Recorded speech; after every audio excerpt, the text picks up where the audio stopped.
खबर ओडिशा। राष्ट्रपति प्रदत्त जीवन रक्षक पदक पुरस्कार पाइले डाक्टर रंजना। उत्तराखंड कन्या ओडिशार बहु ओडिशा को गर्व और गौरव आनी। नीलगिरी ब्लॉक धुबसुआ पंचायत केन्दुकुंटा गाँव बहु भाव समग्र ओडिशा को गौरवान्वित कर डाक्टर रंजना भंडारी।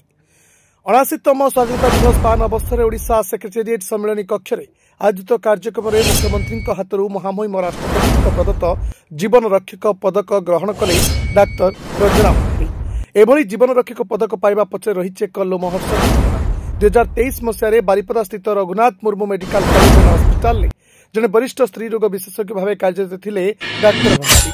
से वर्ष अगस्त 18 तारिख दिन एक भयंकर दुर्घटना घटिला गायनिक डिपार्टमेंट द्वितीय महला स्थित ओटी रे। उक्त ओटी रे डाक्टर भंडारी 17 तारिख रे 10टी सिजेरियन बेबी जन्म करथिले। 18 तारिख दिन ओटी मध्य सफलतार सहित 5टी सिजेरियन करी सारिबा परे षष्ठ महिला सिजेरियन करी शिशुटी को बाहर को आनिबा समय इलेक्ट्रिक सर्ट सर्किट जोगु उक्त घर मध्य कला धुआं भरीजिबा सहित अग्निकांड घटिला। जेतेबेले निज निजर जीवन बंचाइबा रोगी और रोगी मानक संपर्क तथा डाक्तरखाना कर्मचारी माने धां दौड़ करुवा बेले से निज जीवन को विपन्न करी नवजन्मित शिशु एवं तार मां को अग्निकांड कबलित ओटी मध्य टेबल सहित सहकर्मी मानक सहित मिसी हॉस्पिटल कॉरिडोर मध्य को नहीं आसिथिले। सेठारे मार उपचार करने सहित शिशु को मध्य चिकित्सा करा जायथिला।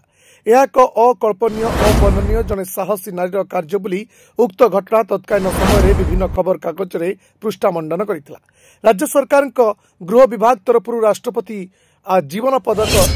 राष्ट्रपति जीवन रक्षक पदक पर एकमात्र नाम केंद्र गृह मंत्रालय को सुपारिश करा परिप्रेक्षी में अगस्त 15 स्वाधीनता दिवस पालन अवसर में सेक्रेटेरिएट स्थित सम्मेलन कक्ष में आयोजित कार्यक्रम में ओडिशार माननीय मुख्यमंत्री मोहन चरण मांझी और राष्ट्रपति प्रदत्त जीवन रक्षक पदक और मानपत्र दे संबोधित करते समग्र बालेश्वर जिला तथा नीलगिरी अंचल गर्वर विषय पलटि।